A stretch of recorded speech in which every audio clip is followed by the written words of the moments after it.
from the beginning of the 19th century, whenever men were in the streets, women were with them.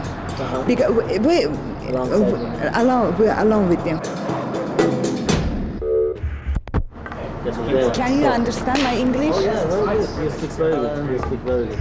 The struggle of women in this country was not separated from the struggle of men or from the struggle of the nation on the whole. During the Shah's reign, women went to prison. Women were tortured, and even some of them have been tortured much more than men were tortured.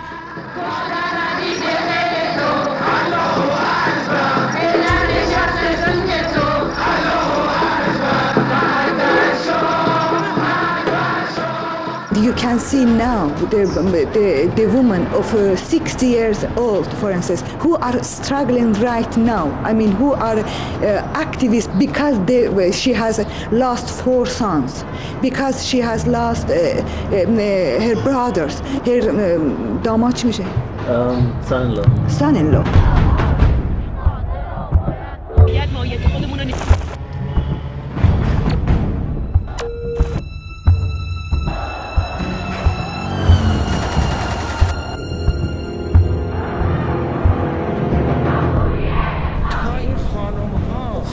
دور خودش جمع بکنه و بشه مراد و رهبر و مسئله خیلی روشنه.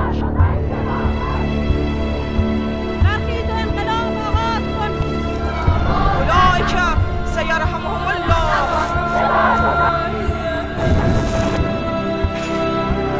ای زن مسلمان، ای مادری که خود سالت را در آغوش گرفتی،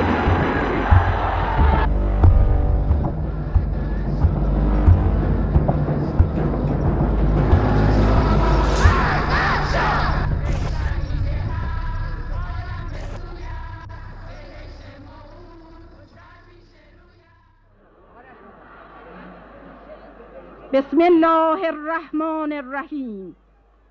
مسلماً به شهادت ناظران جهانی نیمی از بار سنگین انقیام بر دوش ما زنان حمل شد و از نیم دیگر هم سهمی بزرگ به ما تعلق دارد.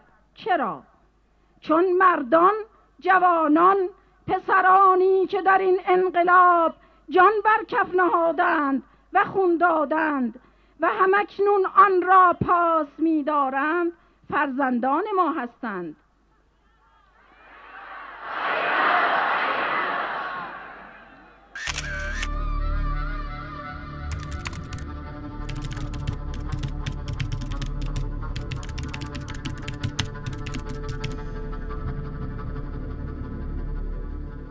وقتی این بچه برگشت من دیدم این دهنش آب دهنش خوش شده از بس که ناراحتی کشیده. اومد خونه و یه قدری دست صورتشو شست با آب خنک و هیچ گفتم مادر نرو. گفت من میرم همین دم در حیاط هستم، شما ناراحت نباش. من تا اومدم توی سالن دیدم دوباره صدا تیراندازی بلند شد. وقتی رفتم در حیاط دیدم همه پریشونن، همه سر و صداست. گفتم چی شده؟ چه خبری؟ به من بگید. بعد فهمیدم که بچم تیر خورده است و هم بغل دکون باباش تیر زده بودن تو مغزشون. بعد این پسر کوچیکم اومد جلو. گفتم چطور شده؟ گفت هیچی، بی برادر شدم، برادرمو کشتن. خیلی دیگه خدا میدونه که اون روز ما چقدر ناراحتی بودیم. سخت گذشت اون روز، شب و روز اشک میریزم، چارم ندارم.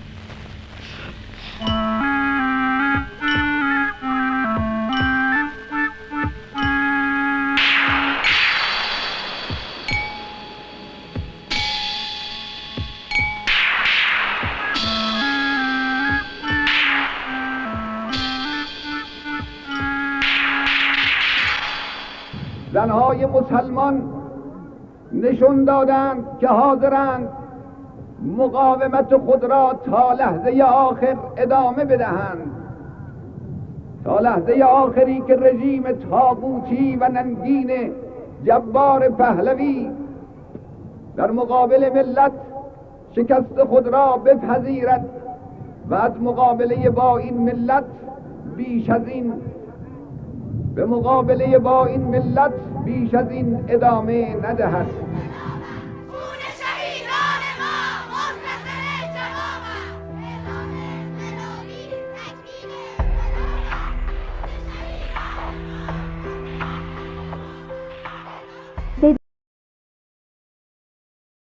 A ravine into a waterfall, and then in one of his films, after he died, several women committed suicide by doing the same thing, several young girls, because their hero had gone. The hero of the Iranian Islamic movement is Imam Hussein, who was the son-in-law, the grandson of the Prophet, and the son of Hazrat Ali, who was a man who fought for truth and justice. I mean, he didn't have golden records. He wasn't a singer. I mean, you know, the difference is so immense. مردان و زنان مؤمن همه یار و دوستدار یکدیگرند، زیرا واسطه آنها الله است و همگی به ریسمان الله تمسک جستند. خلق را به کار نیکو وادار می کنند و همانا آن کار نیکو پیشبرد جامعه است در راه تکامل و مردم را و توده ها را از کارهای زشت باز می دارند. و چه کاری زشت‌تر از بی‌عدالتی، استثمار، استعمار، استعباد، استحمار و جلوگیری از رفتن و الهی شدن خلق.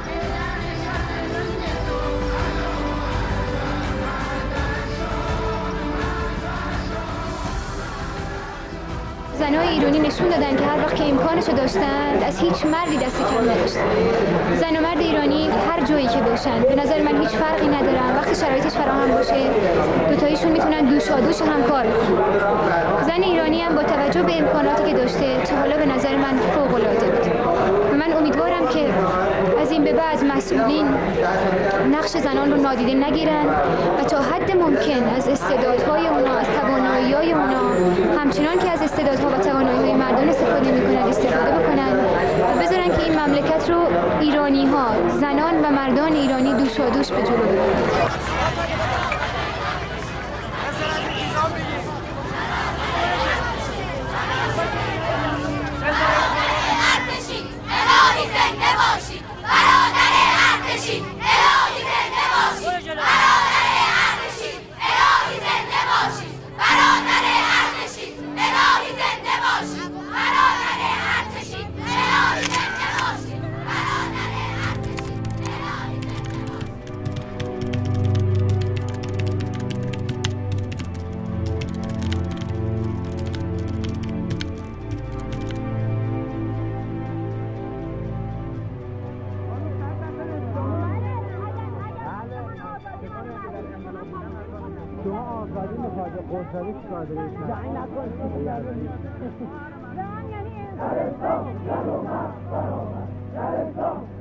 باید تظاهرات باشه ولی ما مقابله به مثل نمی کنیم. گفته تظاهرات جداگانه نکنید. جدا از مردم. یعنی چی؟ گفته با مردم تظاهرات بکنید. این در یه روزهای مشخصی هستش که تظاهراتی که هستش که مال همه مردمه.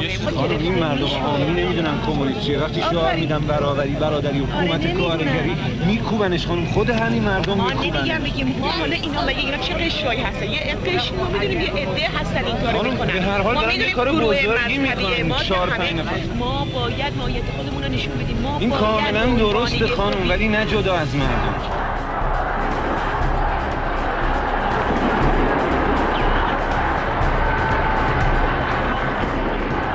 خودتون معرفی کن خواهر بفرمایید که واقعی که اینجا اتفاق افتاده از چه قراره؟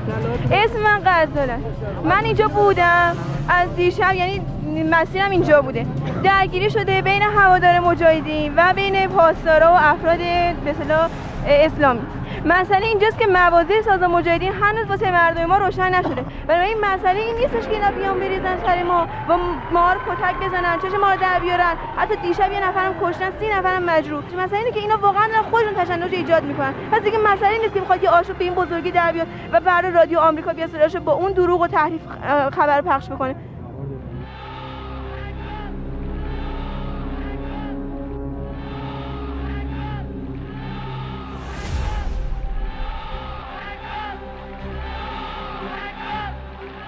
My name is Mariam Kazemi. We want to express our complete support, 100% support, for the actions of the Muslim students on the line of Khomeini, as they are known, who have taken over the embassy. We support that action. We support the demand for the return of the Shah to Iran and for a public trial. We support the demand to return all the money that's been stolen from the people here.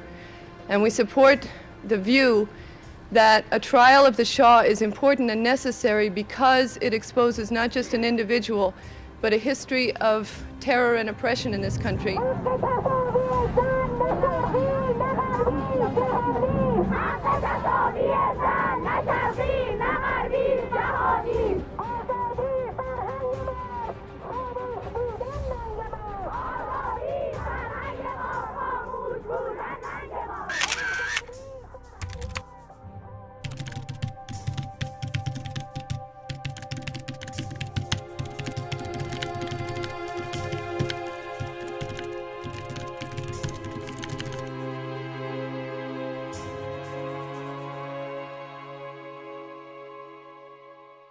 با هر کی مصاحبه میکنن کسی هست که ضد زن واقعا داره صحبت میکنه. بیاین تو مردم و نظر همه رو بخواین. حالا ما اومدیم شما نظراتتون همه رو بگید. یا خانم به اصطلاح با حجاب رو که او هم راهپیمایی کرد، در کنارش منم راهپیمایی کردم. اگر 10 بار او راهپیمایی کرد، منم 10 بار راهپیمایی کردم. پس تا اینجا با هم مساوی هستیم. چرا الان باید منو از او جدا کنن؟ نقش زنان از بزرگترین انتقاداتی که وارد به رژیم اسلامی شده یا این دولت موقت، مسئله حق زنان تو این جمهوری است که میگن مقدار زیادی از حقوق زنان کاسته میشه. این به نظر شما حقانیت داره یا اینکه با پیشنویس قانون اساسی فکر می‌کنید کاملا رد؟ در طرحی که من از قانون اساسی دیدم به هیچ وجه درباره حق زن، یعنی زن را اونطوری که من دیدم به عنوان یک فردی از جامعه بدون هیچ گونه تفاوت به اصطلاح اجتماعی، تفاوت جنسی شناخته شده است با تمام حقوق و هیچ تبعیضی در قانون اساسی که در اون طرحی که من دیدم برای زن قائل نشدن. رسمیت جلسه اعلام میشه. اصل 24 همه افراد ملت اعم از زن و مرد به طور مساوی در حمایت قانون قرار گرفته و از حقوق کامل سیاسی، اقتصادی، اداری، مدنی، اجتماعی و فرهنگی طبق مقررات شرع که متناسب با استعدادها و زمینه‌های طبیعی و عاطفی و روحی هر کدام است برخوردارند. عالی‌ترین و بهترین حقوق رعایت کرامت زن و شخصیت زن درش شده باشه در اسلام. این باید به شما بگم تعصب نیست، واقعیت. در اسلام مسئله برابری حقوق مرد و زن و برابری ارزش فعالیت مرد و زن تنها مطرح نیست، بلکه بالاتر از این، برخلاف دنیای غرب که از اون زن رو از اون کرامتش، از اون شخصیتش پایین آورده، یعنی دیگه اون شخصیت اجتماعی زن به کلی کنار گذاشته شده. I feel that it's the women in the West that are being exploited and not the women in Iran today after the revolution, because women in the West are actually the sex symbol, and or you know what I mean, it's they who are being exploited. They're being used to sell refrigerators, sell ice boxes, you know, for instance, their figures, to sell cosmetics, and it's an economic use made of woman. Whereas here, a woman is asked, according to the tenets of Islam, if she wants to cover herself so that she's not seen by men on the street, and then the men are not then tempted to approach her, and so forth and so on. In Islam, men and women are equal. The Quran is full of this expression which says, and they proceed from one another. That is to say, men proceed from women and women proceed from men. In Islamic doctrine, if classically and properly interpreted, the position of woman should be even better than it is in America, because there would be no need for this feminist movement in America where women are trying to prove they're men. Because another thing is that Islam emphasizes the womanliness of woman and the manliness of man. ما به شما اطمینان می‌دهیم که شرافت انسانی زن با پوشیده بودنش، محرک نبودنش لکه‌دار نمی‌شود و آزادی وی با رنگ و روغن زدن و بی بند و بار بودنش تأمین نمی‌گردد.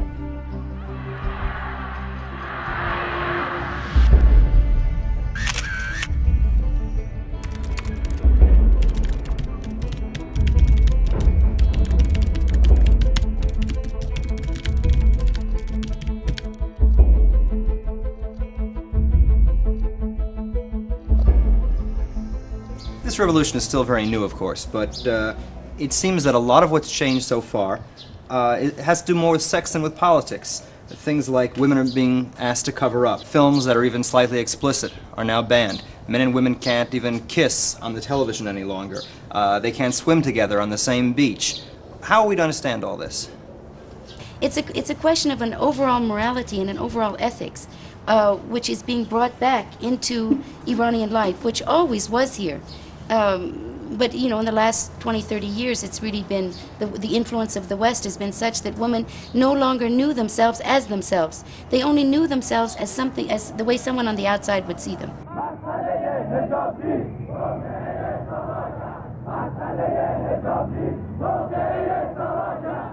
تهران امروز باز هم شاهد تظاهرات و راهپیمایی بود. گروهی از زنان و مردانی که در دانشگاه تهران اجتماع کرده بودند بعد از سخنرانی‌های زیادی از دانشگاه به طرف میدان آزادی شروع به راهپیمایی و تظاهرات کردند. البته دو گروه در این تظاهرات وجود داشت. گروه‌هایی که موافق حجاب بودند و گروه‌های مخالف حجاب و همچنین کسانی که طرفدار آزادی زن هستند. فریاد میزنن که ما اختناق است، آزادی نیست. چه شد است که آزادی نیست؟ نمیذارن این آخوندا زن و مردا با هم تو دریا برن بغلطن. این آخوندا نمیذارن که این جوانای ما آزاد باشن، برن در مشروب خانه ها و در قمارخانه ها و در فحشا فرو برن. آزادی نیست. اینا نمیذارن که رادیو تلویزیون ما زنای لخت نشان بده و اون وجه فقیر را، وضیح را، قبیح را و بچه ها و جوان های ما را مشغول کنن. این یه آزادی وارداتی است که از غرب آمده است. آزادی استعماری است، یعنی ممالک مستعمره را دیخته کردند به اون آیی که خائن به مملکت هستند، به این که ترویج این آزادی ها را بکنیم.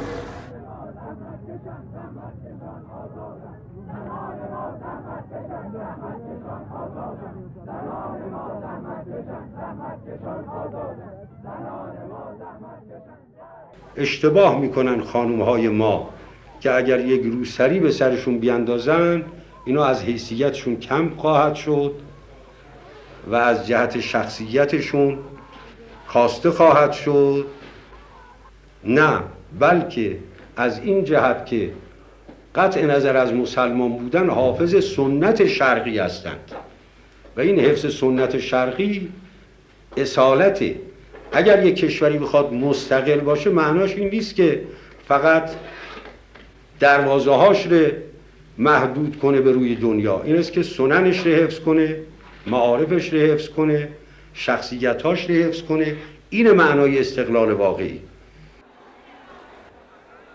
خواهر معنویت را به جهان بازگردان، تو به حق میتوانی الگو، پیشاهنگ و امام خلقهای اسیر و مستضعف جهان شوی.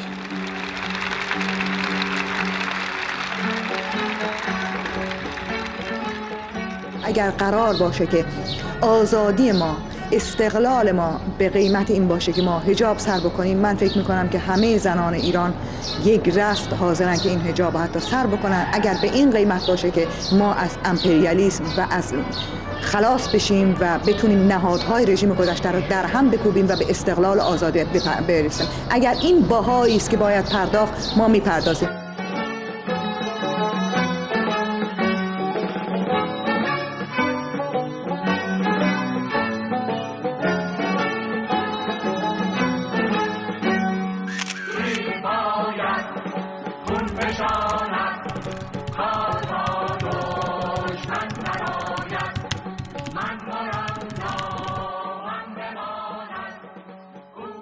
من به جمهوری اسلامی رأی چرا و چه؟ چون یک مسلمانم فکر می‌کنم که جمهوری اسلامی حکومت ایدئالی باشه برای همه طبقات و ما فکر می‌کنم این رفراندوم انجام شده بوده. ما در تظاهراتمون در راهپیمایی‌هایی که انجام دادیم گفتیم که به جمهوری اسلامی می‌خوایم.